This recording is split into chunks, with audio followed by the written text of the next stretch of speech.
Совет доорунда нике окутулбай үйлөнгөндөрдүн өкүмү кандай? Ушуну сураштын кереги бар беле жок беле билбейм. Бирок ошол убакта ЗАГСка барып, элдин көзүнчө патыр-путур болуп, үйлөндү болуп, той кылып, элдер келип, анан ушундай кол койгонбуз, ошону биз айла жокто нике өткөрүп жүргөнбүз.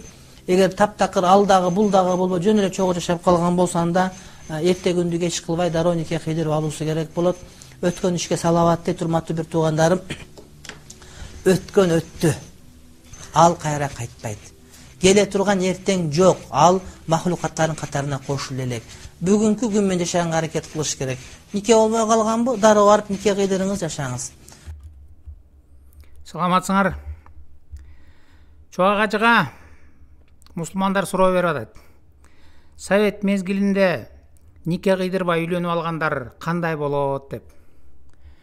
Муну жөнөкөй адам, ислам жөнүндө түшүнүгү жок, кабары жок адам түшүнбөсү мүмкүн, билбейт. Ал эми ислам жөнүндө окуп калгандар түшүнүп атат да. Анткени исламдын, Курандын окутуусу боюнча, эгерде адам нике кыйдырбай, молдону чакырбай үйлөнүп ала турган болсо, анда анын никеси нике деп эсептелинбейт дагы, ал зына деп эсептелинет. Ойноштук деп. Ал эми ал молдокени чакырбай үйлөнгөндөн кийин, ал Курандын окутуусуна ылайык ошол үйлөнгөн аялы менен дагы жыныстык катнашта боло берсе болот. Кийин ошол аялынан төрөлгөн, өз канынан чыккан кыз менен дагы жатып жыныстык катнашта боло берсе болот. Анткени ал анын кызы деп эсептелинбейт. Анан аны азыр ислам жайылып келатат да. Жиркеничтүү жаман окутуусу адамдардын аң сезимин ууландырып атат. Анан ал аң сезими ууланган адамдар буга чуак ажыга суроо берип атат. Совет мезгилинде адамдар молдокени чакырбай эле ЗАГСка барып эле үйлөнчү эмес беле? Эми алар кандай болуп калат десем, молдоке ыңгайсыз абалда калып, эми ошону айтуунун кереги бар беле? Эми ал патыр-путур болду да, үйлөндү да деп атат. Ал эми өттү кетти да совет мезгили деп. Ал эми совет мезгили өтүп кеткен менен ислам өтүп кеткен жок да.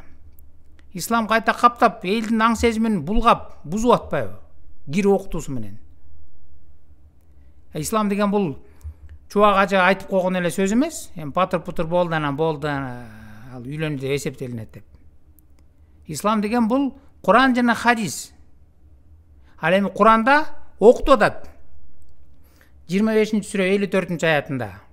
Эгерде кимде ким молдону чакырбай, ислам шариятына ылайык эмес үйлөнүп ала турган болсо, ал зына деп эсептелинет.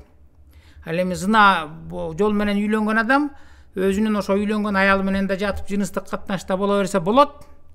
Ошондой эле андан туулган, өз канынан чыккан кызы менен да жатып жыныстык катнашта боло берсе болот деп окутат. Ага далил катары мен силерге араб христиан Кристиан Принстин араб мусулман менен болуп аткан дебатына көңүл буралчы. Бул жерде YouTube'да видео бар, өзүңөр да ачып карап көрсөңөр болот. Аженде Кристиан Принс араб мусулманга мусулмандардын өздөрүнүн сайтын ачып көргөзүп берип атат. Ушул эгерде молдону чакырбай туруп үйлөнүп алсаң, анан ал деген зына болуп эсептелинет. Демек сен ага ылайык өзүңдүн аялың менен дагы, андан туулган кызың менен да жыныстык катнашта боло берсең болот дегенде Кристиан Принс көргөзүп берип атат.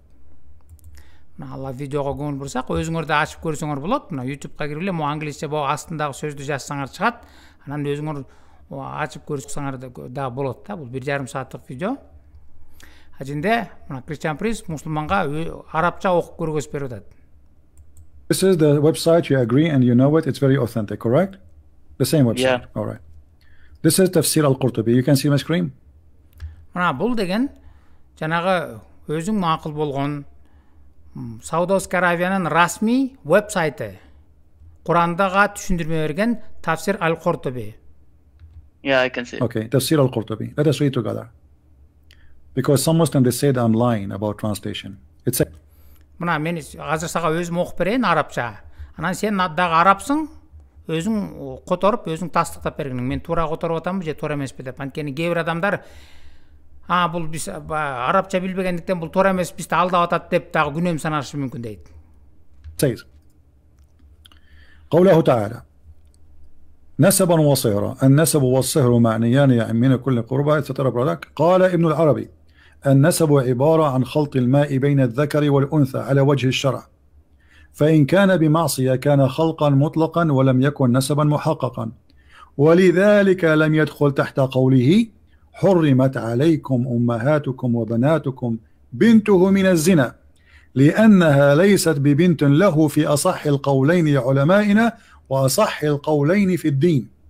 وإذا لم يكن نسبا شرعا فلا صهر شرعا، فلا يحرم الزنا بنت أو بنت أم ولا أم بنت، وما يحرم من الحلال لا يحرم من الحرام.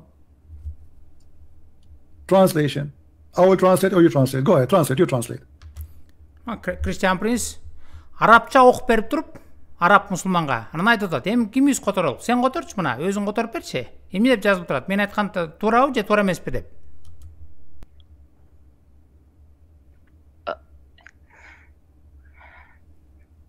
Okay, will show me tafsir ibn Kathir. Can you No, show hold me on, this why you wanna tafsir go ibn there? Kathir? You said to me, show me, right? I'm showing you. It says, Араб мұсылман эмнелерин билбей какап айтып атат, анда башка тафсирди көргөзчү, Ибн Касирди деп. Анда Christian Prince айтып атат, токтоп тур, сен сурадыңбы Аль-Кортобини көргөз деп. Мына Аль-Кортобини көргөзүп атам, арабча окуп бердим. Анан эмне үчүн тастыктап өзүң которуп айтасың деп. Анда мына мен которуп берейин, сен тастыктап берчи деп атат. Okay, but sometimes but we does it have say, like does it between say, the ulama, my we have friend, some. no, hold on. Does it say that a person who have a daughter from adultery, he can have sex with the mother and the daughter? Oh, yes. Christian Prince айтып атат, мына бул жерде жазылып турабы? Эгерде кимде ким зына аркылуу үйлөнсө, эми зына дегени бул молдону чакырбай, ислам шариятына үйлөнүп алган болсо, анда ал зына деп эсептелинет дейт. Демек, ал адам анда аялы менен дагы өзү үйлөнгөн, ошондой эле ал аялынан төрөлгөн кыз менен дагы өзүнүн канынан чыккан жыныстык катнашта болсо боло берет деп жазылып турабы? Десе мусулман тастыктап атат. Ооба деп. Бул видеону аягына чейин өзүңөр англисче билгендер окусаңар дагы, угуп көрсөңөр аягына чейин, бул 1,5 сааттык. Аягында мусулман исламдын жиркеништүү экенин көрүп, бул шайтандын экенин көрүп, исламдан баш тартып, анан Иса Теңирди кабыл алып христиан болду. Бул исламдын чыныгы жүзү. Силерге дагы тастыктоо иретинде мына Christian Prince могу көргөзүп берип аткан сайтты мен силерге ачып көргөзүп берейинчи. Мына ушул сайт эле, бул жерде арабча, арабтардын Саудовский Аравиянын расмий сайты. Ушуну эле өзүңөр ачып туруп, мына дагы жакындатып көргөзүп берейин. Мына ол Quran.ksu.edu.sa Tafsir Кортоби сура 25 аят 54. Мына ол экранда силер көрүп тургандай эле жазсаңар чыгат. Анан ушуну көтөрүп алып молдакеңерге баргыла. Алымдарыңарга эң жанагы Египетте окуп келген, арабча окуй алган, билген молдакеңерге барып окутуп көргүлөчү мына ушуну. Кырааты менен окуп берсин. Молдакеңди чакырбай үйлөнүп алгандар, совет мезгилинде үйлөнүп алгандар, ал өзүнүн аялы менен дагы анан аялынан төрөлгөн, өз канынан чыккан кыз менен да жатып, жыныстык катнашта болсо болот деп кырааты менен окуп берсин. Бул исламдын жүзү. Тилекке каршы муну көптөгөн адамдар билбейт. Эми биздин кыргыздарды айтып эле коюн, арабча түшүнбөгөн. Экрандан жана видеодон Christian Prince'тин видеосун көргөндөй, арабтар өздөрү, мусулман арабтар өздөрү окубайт, билбейт, жүрө берет. Анан ага араб христиандар көзгө сайып көргөзүп берип атат. Карачы могу китебиңди. Ушул дагы китеппи? Бул мусор. Ушу дагы адам баласына бир жакшы нерсени үйрөтөбү? Бул кир нерсени гана үйрөтөт.